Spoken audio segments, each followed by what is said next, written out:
Всем привет! Это вы удачно зашли, а я как раз приготовила хан-плов. Существует множество видов азербайджанского плова, и их не сосчитать. Хан-плов – один из них. У себя на странице я уже успела поделиться рецептами нескольких видов плова.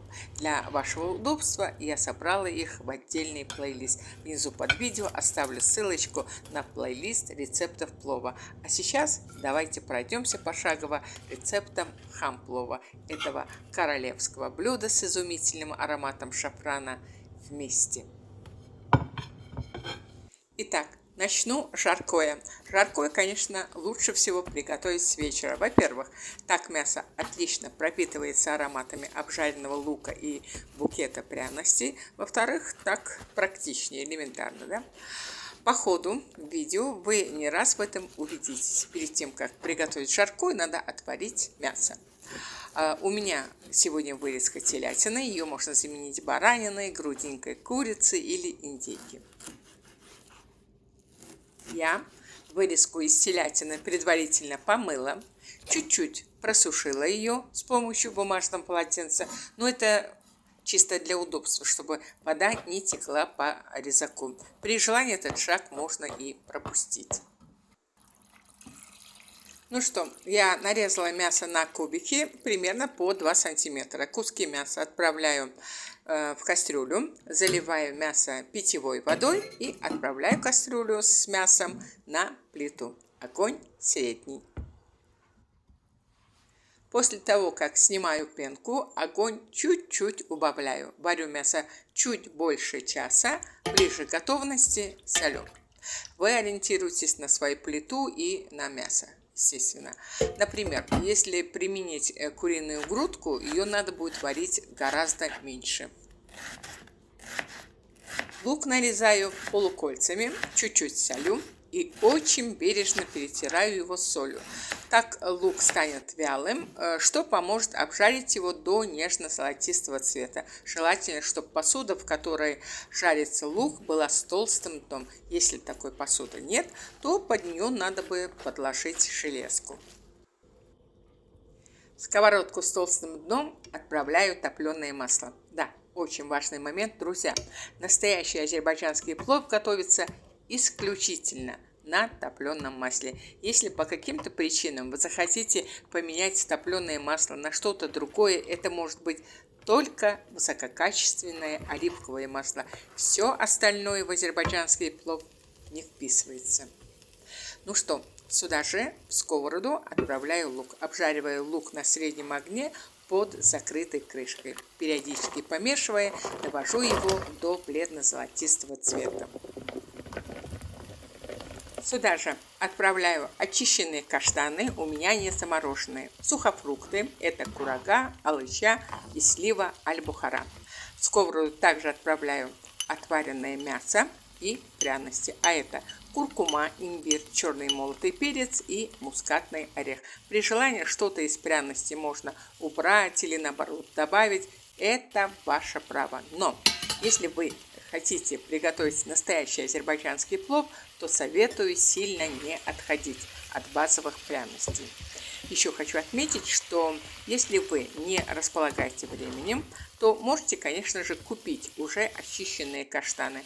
Они есть в магазинах в отделе замороженных продуктов. Для тех, кому интересен несложный метод чистки каштанов от кожуры и их долгое хранение, оставлю ссылочку внизу под видео на рецепт о том, как это можно сделать быстро и без хлопот. По ходу я добавила в жаркое немного процеженного бульона, соль и лимонную кислоту для баланса вкуса. И все. Выключаю плиту, а сковороду жаркое оставляю на плите.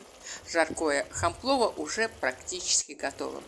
А за время, пока мясо, обжаренный лук и пряности начнут взаимодействовать друг с другом, я займусь рисом. Для азербайджанского плова используется длиннозерный рис, а готовят его откидным способом. Я сегодня применяю 3 стакана длиннозерного риса. Это примерно 600 грамм.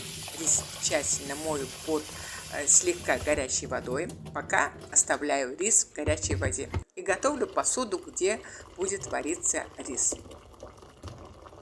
В 5-литровую кастрюлю наливаю примерно 2,5 литра воды и щедро солю ее.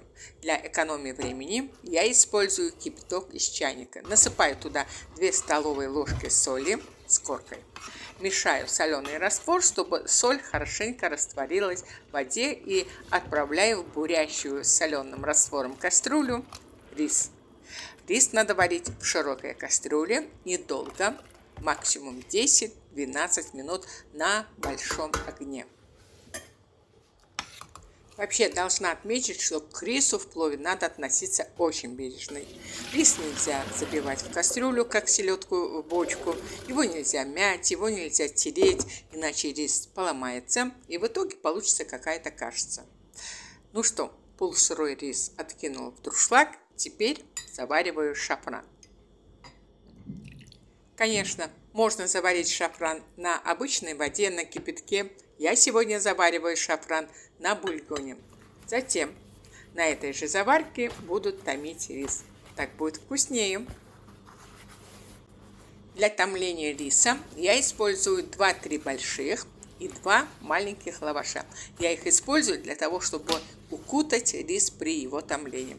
А укутывается рис в лаваш не только для красивого оформления и дальнейшей подачи на стол хамплова, еще для того, чтобы защитить структуру риса при его длительном томлении, при его длительном контакте с горячей стенкой кастрюли. Ну что, готовлю посуду для томления риса. Сперва дно посуды, а это может быть кастрюля или круглый и глубокий противень, обмазываю растопленным сливочным маслом.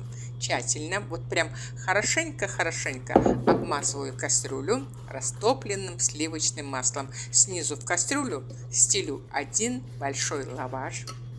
Также хорошенько обмазываю этот лаваш растопленным сливочным маслом. На дно кастрюли расстилаю 1 маленький лаваш, и этот лаваш также обмазываю растопленным сливочным маслом. Второй большой лаваш вырезаю так, чтобы ширина этого лаваша соответствовала высоте моей кастрюли.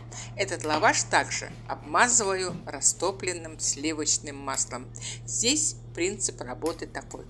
Надо укутать рис лавашом любым удобным способом. При этом желательно, чтобы толщина всей этой оболочки из лаваша была двойная. Если сделать лаваш 3 слоя, то оболочек получится слишком толстым, грубым, а один слой сделает его уязвимым.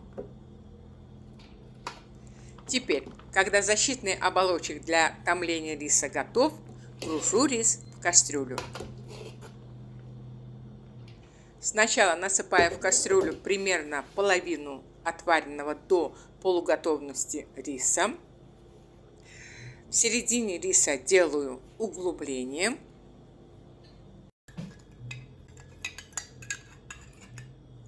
По всей поверхности риса прохожусь шафранной заваркой.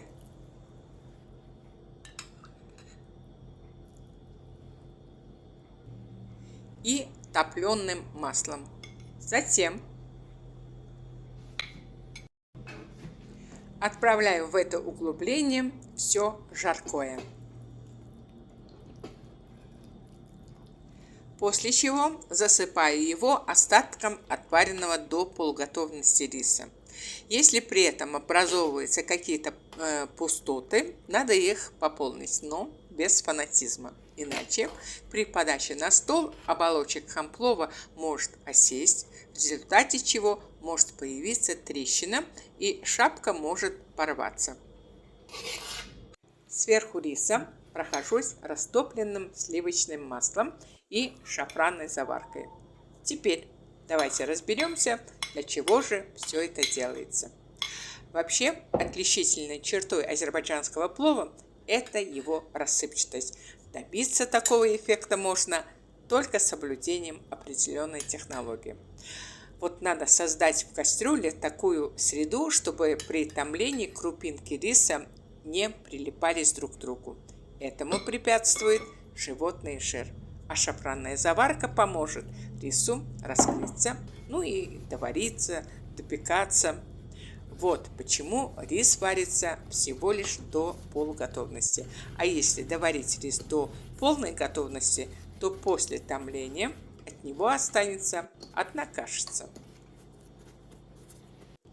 Рис сверху закрываю лавашом, все обмазываю растопленным сливочным маслом, сверху кладу маленький лаваш, также обмазываю все растопленным сливочным маслом. Да, еще такой момент. Вместимость моей кастрюли 3 литра. В эту кастрюлю прекрасно вмещается 3 стакана отваренного длиннозерного риса и жаркое. Желательно печь хамплов в посуде с антипригарным покрытием и с толстой стенкой. Если стена кастрюли тонкая, то желательно укутать ее полностью фольгой. Я уверена в своей кастрюле, поэтому укутываю ее только сверху. Ну, как бы заменяю крышку кастрюли. Фольгу прокалываю для поступления горячего воздуха и равномерной выпечки хамплова. Отправляю кастрюлю с пловом в заранее разогретую духовку. Пеку хамплов в режиме нагрев снизу с конвекцией при температуре 180 градусов примерно 1,5 часа. Через 1,5 часа достаю плов с духовки, снимаю фольгу, отправляю кастрюлю в духовку еще на 15-20 минут, выключаю плиту, а режим оставляю тот же. Это можно, даже нужно сделать в тот момент, когда гости уже за столом, и пока народ отведает холодное, хамплов дойдет до полной готовности. Ну что, примерно через 20 минут достаю хамплов с духовки, перекладываю его в посуду с соответствующим диаметром, переворачиваю кастрюлю легким движением руки и вуаля! Хамплов с изысканным ароматом волшебного Востока готов. И можно подавать его на стол. Вы только посмотрите, какая красота! Не отказывайте себе в такой красоте и вкуснятине. Уверяю вас, приготовив и попробовав хамплов, эту корону азербайджанской кухни однажды, вы навсегда влюбитесь в него. А приготовить плов правильно получится у всех из первого раза. Во всяком случае, я для этого выложилась по полной. Но если все же у кого-то возникнут вопросы, то пишите, пожалуйста, в комментариях. Я с удовольствием на них отвечу. Я всегда открыта к общению. Благодарю всех за просмотр. И если видео понравилось вам, не забудьте поддержать его лайком. Гостей приглашаю подписаться на мой канал и нажать на колокольчик, чтобы не пропустить новые вкусные и практичные видеорецепты от меня. Я пока прощаюсь с вами, но буду ждать вас у себя в гостях. Ведь я и рада, всегда вам рада.